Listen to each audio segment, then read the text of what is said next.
Bonjour à tous, aujourd'hui on se retrouve donc pour la création d'une maison, on va dire catalogue ou une maison un petit peu type, parce qu'on a une demande croissante sur les typologies de maisons de plein pied, avec une maison 4 chambres, autour des 110-115 mètres carrés, un garage, euh, la quatrième chambre est une suite parentale, et on va essayer d'avoir un modèle qui réponde au maximum de ces demandes pour pouvoir travailler en fonction bien sûr du terrain, de sa pente, de la typologie, de sa taille. On sait qu'aujourd'hui, on a quand même des terrains de plus en plus petits, mais avoir un modèle de plein pied un petit peu passe-partout, c'est pas mal. Et on va essayer d'apporter, de créer une maison qui corresponde à un maximum de personnes. Alors, bien sûr, c'est une maison qui sert à donner un prix à quelque chose et avoir une typologie d'aménagement pour pouvoir se projeter. On est sûr que nous, aujourd'hui, on fait essentiellement du sur-mesure, mais l'idée, c'est de concevoir les formes assez rapidement, comprendre un petit peu comment ça fonctionne et qu'est-ce qu'on va mettre en œuvre au niveau du logiciel, comment on va procéder pour dessiner ce projet. Donc assez rapidement, je vous présente Autodesk Revit, c'est notre outil de travail. On passe des heures et des heures par jour sur cet outil. Et il est composé sur la gauche de l'arborescence de notre fichier, sur la droite des éléments et plein de petits boutons en haut qu'on utilise ou pas, puisque quand on a l'habitude, on a des raccourcis qui vont nous permettre de, par exemple, créer un mur en faisant WA. Ici, la typologie de mur avec nous, ce qu'on va vouloir dans 80% des cas, c'est un aglo en 20 cm avec un doublage de 16. On a la possibilité de le choisir en briques, en béton, en ce qu'on veut.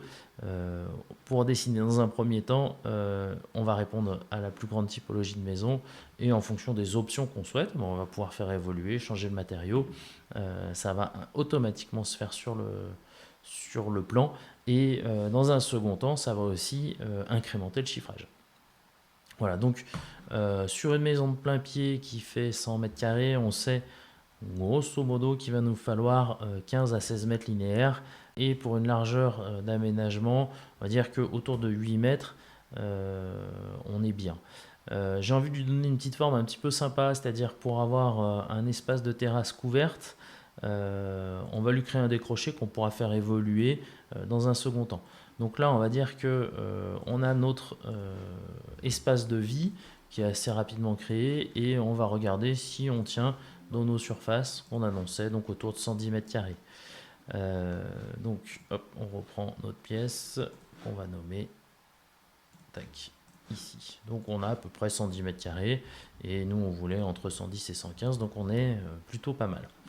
On part du principe qu'on a un accès par le nord et que notre façade principale est sur le sud. Donc je vais pouvoir, en fonction de mes espaces, assez rapidement aménager, décaler en fonction de ce que j'ai besoin. Par exemple, si on considère que notre coin de nuit est par ici. Il va nous manquer quelque chose d'indispensable à mon goût pour une maison individuelle, c'est d'avoir un coin garage, alors qui est soit sur une vingtaine de mètres carrés. Ce qu'on va nous demander, c'est le minimum. Comme on a une maison en aglo, on va rester sur ce type de matériaux. Esthétiquement, ce qui peut être sympa, c'est d'aller chercher un garage un peu décroché. La plupart du temps, on va se trouver en limite sur le garage. Donc, on va partir du principe qu'on est à 4 mètres. C'est la plupart des PLU qui vont nous le demander. Avec un espace garage. Donc, on va venir appeler salon dans un premier temps, mais qu'on va pouvoir renommer. Tac.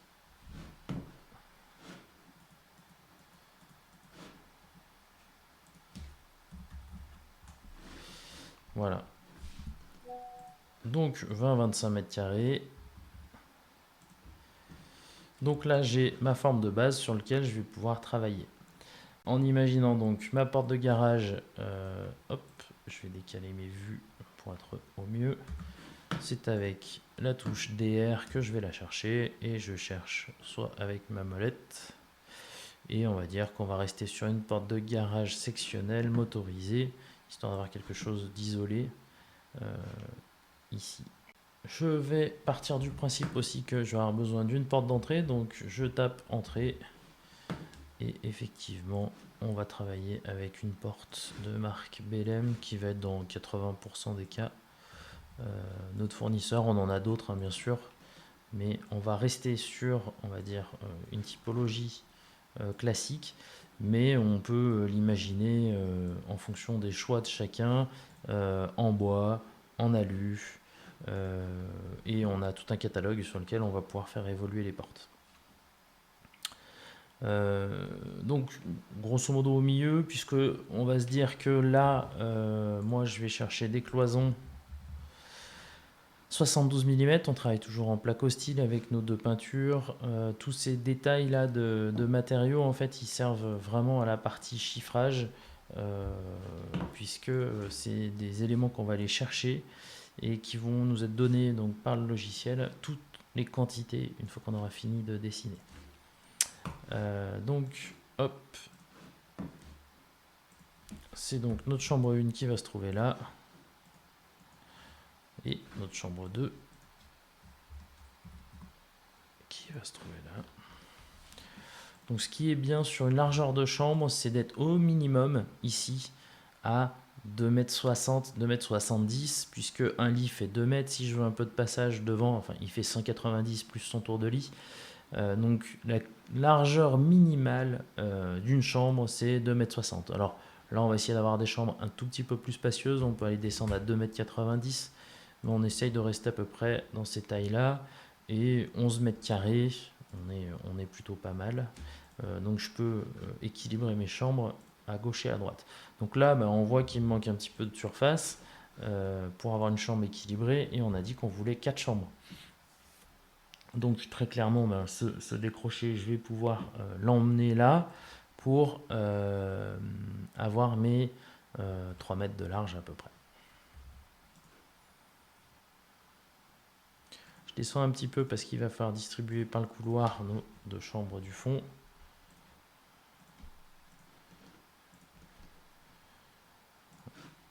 Alors ici, on va volontairement augmenter puisque on a parlé qu'on souhaitait une suite parentale, donc il peut se situer par là, ou intégrer notre salle de bain pour les 3 chambres.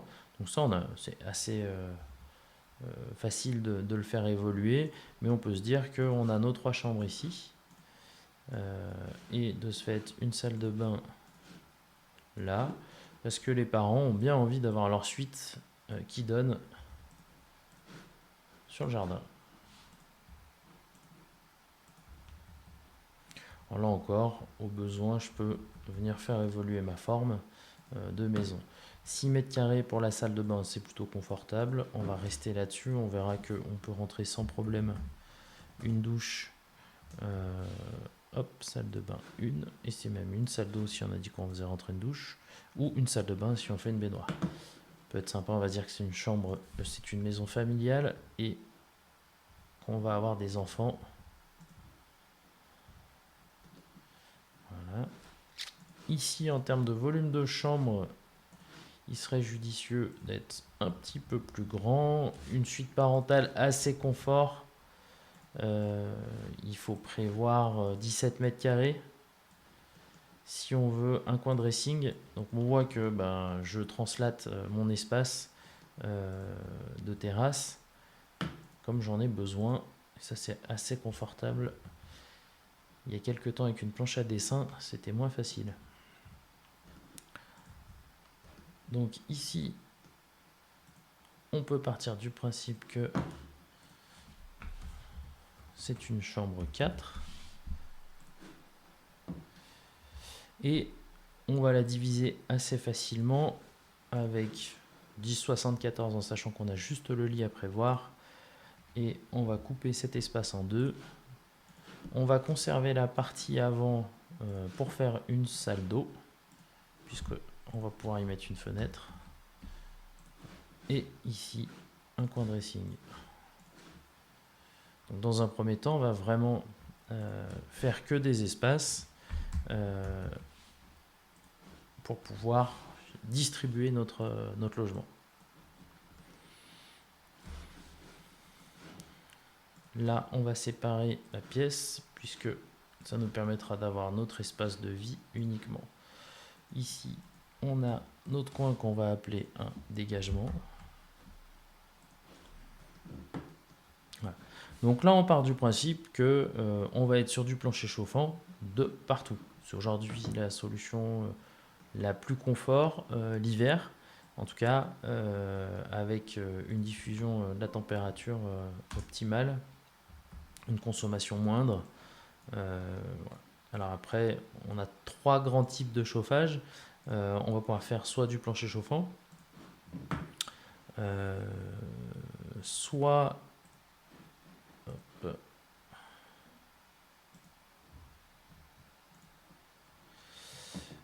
soit du plancher chauffant, soit du gainable, soit du radiateur, soit du split. Donc grosso modo sur les typologies de chauffage, le gainable ça va être la solution la plus chère, ou par contre on va avoir une vraie climatisation. Le plancher chauffant qui va savoir dans un second temps faire du froid, mais qui va être le plus confortable en hiver. Le radiateur qui va permettre d'avoir une solution un petit peu moins onéreuse que du plancher chauffant. Par contre, esthétiquement, en termes de place et même de confort, on redescend un petit peu. Et enfin, on a la solution en split, donc qui va être le bloc apparent qu'on peut voir assez souvent dans les maisons, surtout en rénovation, mais qui existe aussi pour le neuf et qui va permettre d'avoir à faible coût une solution de climatisation. Donc souvent dans notre entrée, on essaye de positionner un placard et les toilettes. Donc là, on peut envisager, pour pas avoir les toilettes dans l'espace vie, de faire notre zone de placard ici. Donc ce qui est bien, un placard d'entrée, c'est qu'il fasse 65 cm.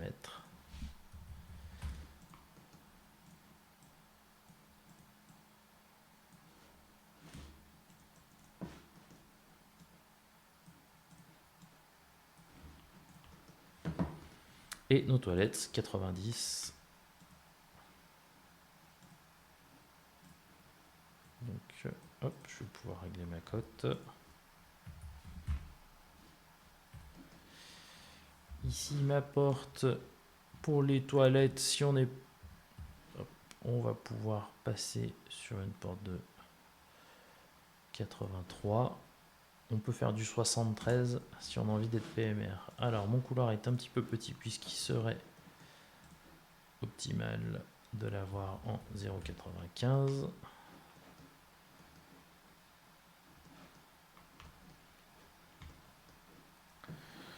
Donc, ici, on va choisir nos fenêtres. Moi, j'aime bien sur les pleins pieds partir sur de la fenêtre inventail, voire de la porte-fenêtre, donc en 90 2,15. Ce qui a l'avantage, en fait, comme on est de plein pied, de pouvoir sortir sur l'extérieur de partout dans ma maison. Alors tout le monde n'aime pas assez facilement, on a d'autres solutions, on va pouvoir faire du 90 par 135, où là on aura une porte qui a de la verticalité, donc qui est assez sympa esthétiquement, qui fait un peu plus contemporain, et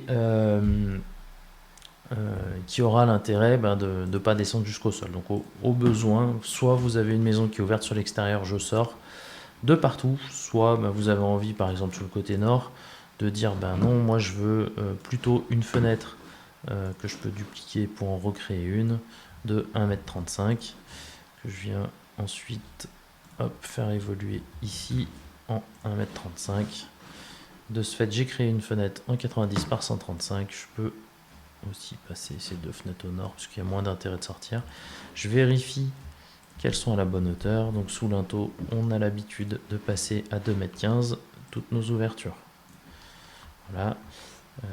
Ici, hop, fenêtre de salle de bain qu'on viendra positionner dans un second temps, valider leurs emplacements. 51 mètres carrés, on peut dire qu'on a une belle pièce de vie. Si j'ai envie d'avoir 52, 53, je peux assez facilement décaler. L'avantage là, on a une forme en L.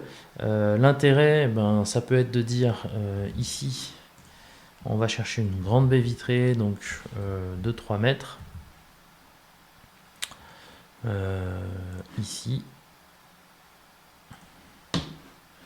Donc là, on va chercher pas mal de lumière sous un espace qui est couvert. On peut le visualiser en se disant que c'est bien une table là qui rentre sans problème.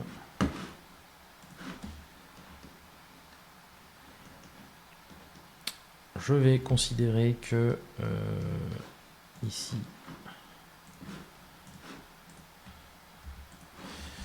on avait parlé de nos WC.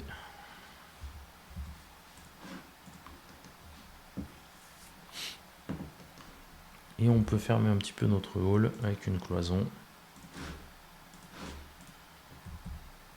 Pas rentrer dans l'espace vie, alors ça peut être une cloison à mi-hauteur, ça peut être plein de choses.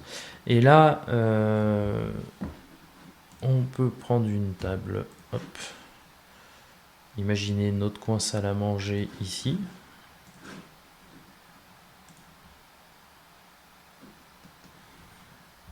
Ensuite, mon canapé qui va venir là. J'ai envie d'aller chercher une baie de 240 ici.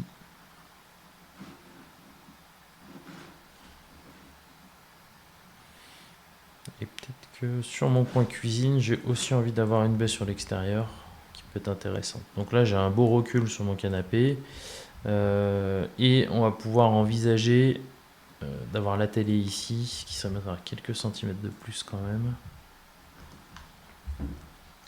Ici, hop, une très grande cuisine, parce qu'on a 6 mètres de linéaire. Et on peut envisager un châssis coulissant pour pouvoir positionner par exemple notre évier dessous, avoir un maximum de luminosité dans notre cuisine. Donc là, une maison traversante, on a vraiment le soleil qui va faire tout le tour et on a une partie couverte qui est toujours intéressante. Voilà. Donc sur la partie aménagement intérieur, on a décomposé assez facilement. J'aurais probablement besoin soit de faire un petit retour de plan de travail, soit de travailler sur un îlot en fonction de l'aménagement de la pièce, de ce qu'on a envie. On peut aussi envisager, ce qui peut être intéressant, on aime bien faire une arrière-cuisine. Ça, c'est de plus en plus demandé, ce qui permet d'avoir quand même un cellier rangé et caché un petit peu tout ce qu'on ne veut pas avoir dans sa cuisine.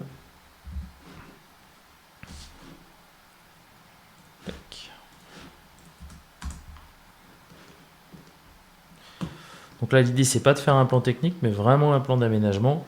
Je vais pouvoir aussi assez facilement, donc en mettant ma toiture. Donc là, je vais, comme j'ai quelque chose d'assez aligné, je vais faire une toiture assez compacte. Je vais quand même en profiter pour faire le tour et l'assembler avec mon garage.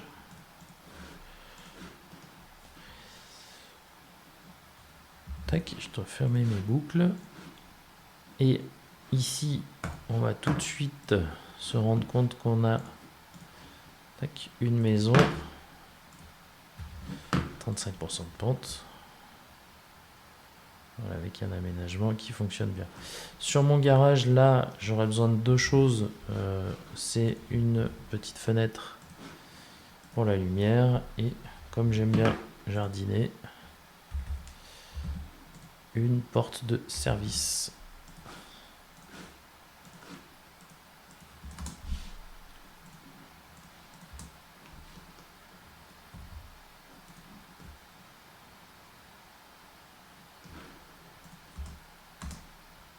Voilà, l'avantage, donc, j'ai mon rendu immédiat. On est très loin d'un plan technique, mais on a assez vite un plan d'aménagement. On va voir si tout fonctionne en mettant du mobilier. Donc, par exemple, les lits, on va partir du principe que tout le monde aura un lit double. Tac, tac.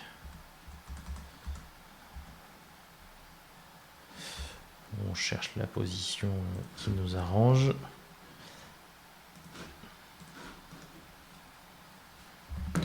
On va positionner ici les portes parce que ça a de l'impact. Donc après, en fonction de la typologie de porte, effectivement, on aura des portes en fin de chantier, des portes plus classiques, isoplanes. On va pouvoir le matérialiser nous directement dans l'application, ce qui aura de l'impact sur le coût de la maison directement.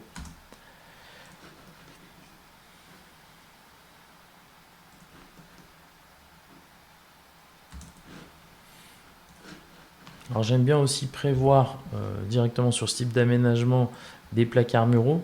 Donc 0,60 dans les chambres c'est suffisant. Si on préfère, on peut faire un 0,65. Ça change pas grand chose. Et on va matérialiser. Ce qui est important ici, c'est d'essayer au maximum d'avoir des codes standards pour les placards. Ce qui fait que, par exemple, deux portes de 90, ça va se trouver assez facilement. Et on va pouvoir faire des aménagements de placards à faible coût. Dès que vous êtes sur du sur-mesure, ça va coûter beaucoup plus cher. Notre dressing, il n'a pas forcément une porte. Hop. On va tout simplement enlever un bout de mur. Mais pour lui dire qu'il y a quand même un mur, j'utilise un séparateur. Voilà. On va le matérialiser comme ça. On va pouvoir faire un aménagement. On est un petit peu étroit. Donc je vais repousser mes murs. Si on n'a pas de porte, 0,50 de profondeur, c'est largement suffisant. Par contre, ici, il nous faut 0,70. On va plutôt le faire partir en bas.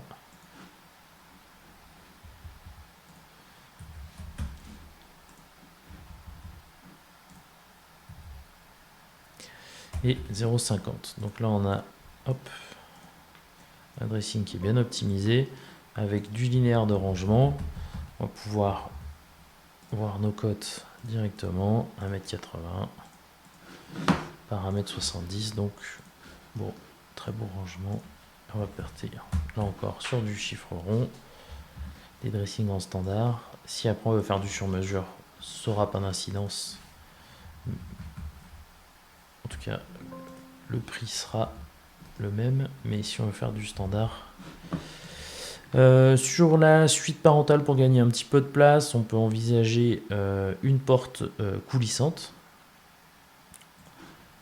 Donc, hop, ça évitera d'avoir cette porte dans le passage. Ça va nous imposer par contre une cloison un petit peu plus épaisse. Il faut penser à tous ces petits détails et histoire d'être symétrique. Voilà, pour pouvoir passer le système à galandage, il nous faut donc quelque chose d'un petit peu plus épais. Là, je vais ramener ma porte ici. Ici, je vais pouvoir choisir une vasque en 80. Alors, bien sûr, je prends en 80 parce que ça correspond à cette typologie de salle de bain et on cherche à optimiser. Si maintenant on veut un 120, il suffit d'agrandir notre pièce. Et j'ai un bac à douche. Alors souvent on met des assez grands bacs, 90 par 140. Tac.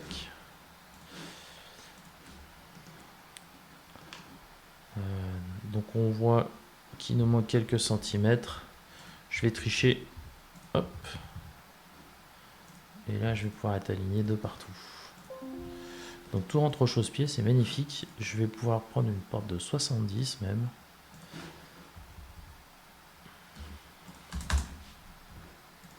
Voilà, donc j'ai une salle de bain qui est vraiment optimisée. Tout rentre au chausse-pied, mais en tout cas on a tous les éléments nécessaires pour que ça se passe bien.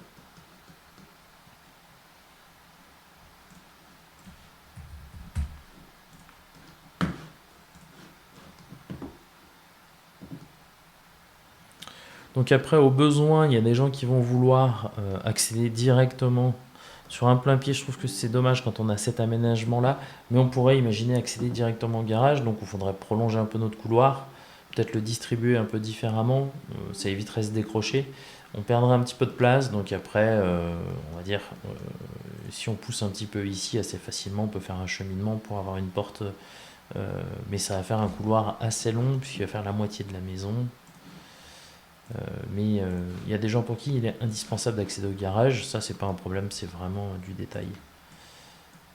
Voilà. Donc donc après les têtes de cloison comme on a envie. Hop, il nous manque donc notre WC. Comme on est sympa, à mettre un WC suspendu. Pas oublier de dessiner un petit bout de caisson.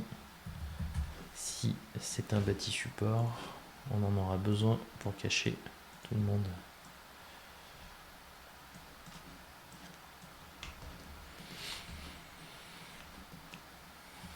On va vérifier là qu'on est bien nos 1 mètre. Super. Et on a 140, donc un petit peu de rangement quand même dans ce cellier. Toujours tendance à ouvrir.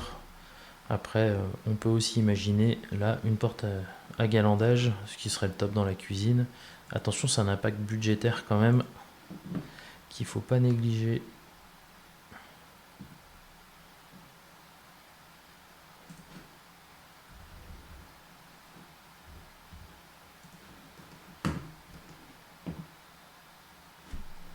Et au besoin, donc, selon ses envies, selon la taille du terrain, selon tout ça. Donc là, assez facilement, on va pouvoir aussi coter notre projet. Donc on a quand même une maison qui fait 22 mètres, donc on ne va pas correspondre non plus à tous les terrains. Ça veut dire qu'il faut au minimum un terrain qui fasse 30 mètres de large. Voilà. Et on a un outil assez extraordinaire puisque on va pouvoir coter en quelques secondes. Et encore, il y a plus optimisé toutes nos ouvertures. Et en cote intermédiaire, nos décrochés. Voilà.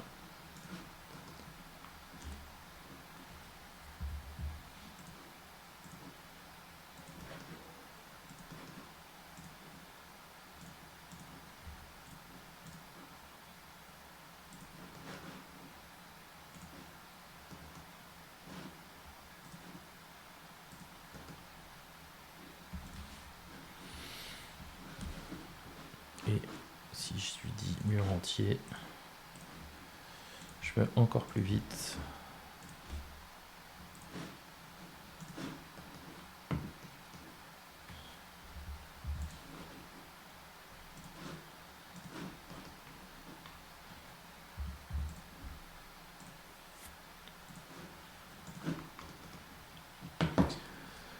Donc voilà, j'ai un plan d'aménagement avec tous mes éléments. J'ai oublié ma salle de bain. Que dis-je? Presque tous mes éléments. Je vais reprendre mes références. Et on va avoir notre bac. On va reprendre 90-140. Donc on est contraint là par notre porte. On voit qu'on a quand même une grande salle de bain. Donc hop. On pourra voir pour une cloison une porte de douche dans un second temps. Et on peut imaginer une double vasque qui viendra ici.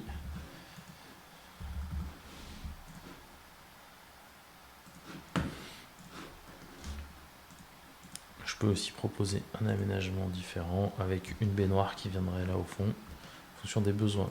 Effectivement, j'avais dit une salle de bain.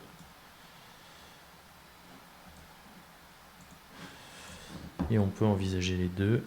Si on met un bac un peu plus petit, dans ce cas,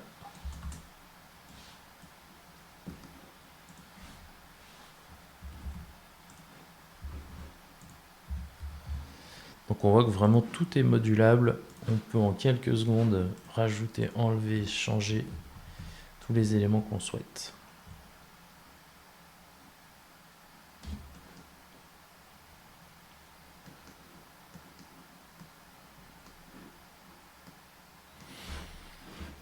Si je veux être puriste, je vais aussi faire donc mon sol avec mon système de poutrelle ourdie puisqu'on va travailler en vide sanitaire. Donc que je vais récupérer là. On fait attention, les poutrelles ourdies, on est à l'extérieur du mur. On va faire notre garage aussi. Je vais lier ces éléments. Et là donc l'ensemble de ma dalle est créé pour ma maison. Je vais la placer à moins 0,17 puisque j'ai un plancher chauffant à installer. Je reprends en sol et je veux mettre une isolation de 10 cm avec une chape plus du carrelage. Et là, contrairement à ce qu'on a fait il y a quelques secondes, la chape elle sera coulée à l'intérieur des murs.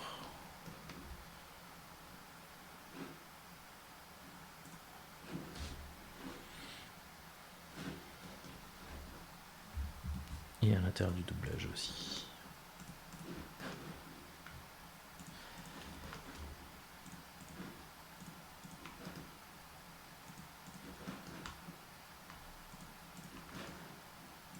Bon, là on est dans le détail, c'est une des étapes à dire du bureau d'études, c'est de vérifier que tous ces éléments soient bien dessinés.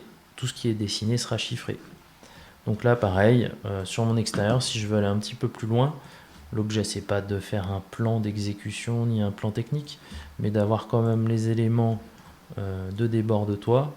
Esthétiquement, dès qu'on va faire notre 3D, ça va jouer sur l'ensemble, puisque hop,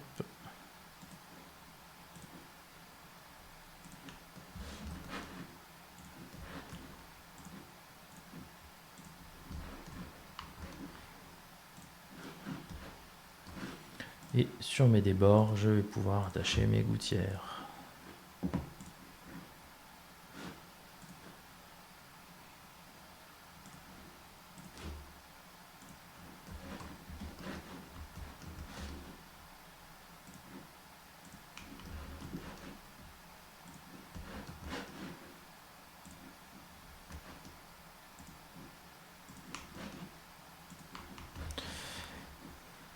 Voilà dans l'idée, il reste mon soubassement à dessiner. Quand je suis ici, je dis tout simplement que je veux mon rez-de-chaussée.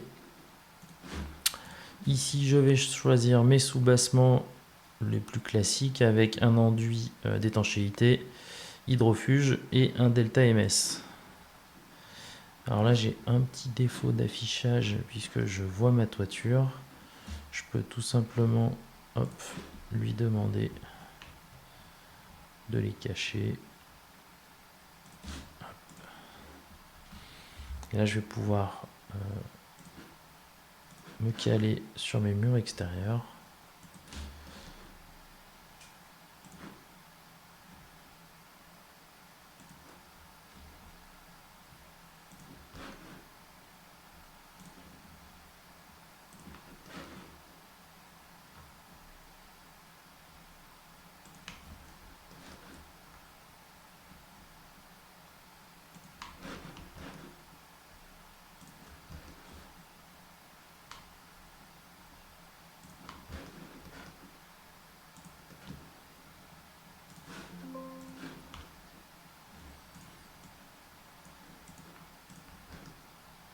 Et je vais prévoir tout de suite mon refend pour pouvoir porter mon plancher. Là-dessus, je vais sur ma structure et je vais lui préciser que j'ai des semelles filantes que je viens dessiner très rapidement.